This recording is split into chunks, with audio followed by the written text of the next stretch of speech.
মাঝে মাত্র আর কয়েকটা ঘন্টা, তারপরে শ্রী চৈতন্যের মাটি স্পর্শ করবেন ভারতবর্ষের স্বরাষ্ট্রমন্ত্রী অমিত শাহ। অমিত শাহর এই সফর ঘিরে শেষ বেলায় প্রস্তুতি চলছে জোর কদমে। দফায় দফায় পুলিশের উচ্চ পদস্থ আধিকারিকেরা সরজমিনে খতিয়ে দেখতে যাচ্ছেন হেলিপ্যাড থেকে শুরু করে অমিত শাহর সভামঞ্চ।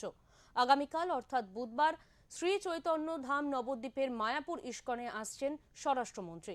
বম্ব স্কোয়াড থেকে শুরু করে পুলিশের বিভিন্ন দফতর ইতিমধ্যেই নাকা চেকিং শুরু করেছে গোটা ইস্কন চত্বর। শুরু হয়েছে চিরুনি তল্লাশি। মায়াপুর ইস্কনের বিভিন্ন জায়গায় সাধারণ মানুষের চলাচলের ওপর রয়েছে বিধিনিষেধ। আগামী 2026 সালের বিধানসভা নির্বাচনের আগে অমিত শাহর এই বঙ্গ সফর অত্যন্ত তাৎপর্যপূর্ণ।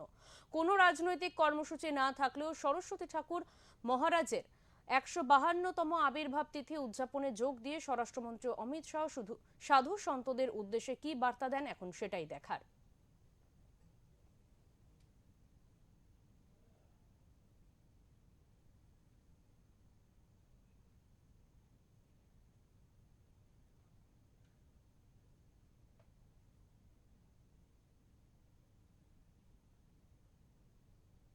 সরস্বতী গড়িয়া বৈষ্ণব অ্যাসোসিয়েশন তারা অর্গানাইজ করছে।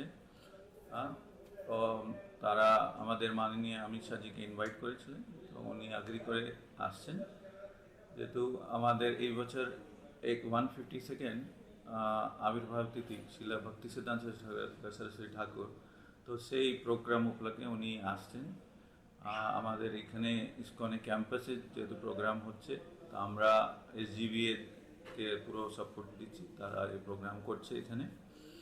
তো কালকে অমিত শাহজি এখানে ল্যান্ড করবেন 2:30টার সময় আমাদের এখানে ক্যাম্পাস মধ্যে যে হেলিপ্যাড আছে এখানে ল্যান্ড করবেন। তারপরে উনি মন্দিরে দর্শন করতে আসবেন, দর্শন করে উনি স্টেজে আবার চলে যাবেন যে জায়গায় SGBA একটা পান্ডাল করেছে, যে জায়গায় উনি ভক্তি সিদ্ধান্ত সরস্বতী ঠাকুর সম্বন্ধে ওনার গুরু মহিমা কীর্তন করবেন। তারপরে উনি মায়াপুর থেকে চলে যাবেন।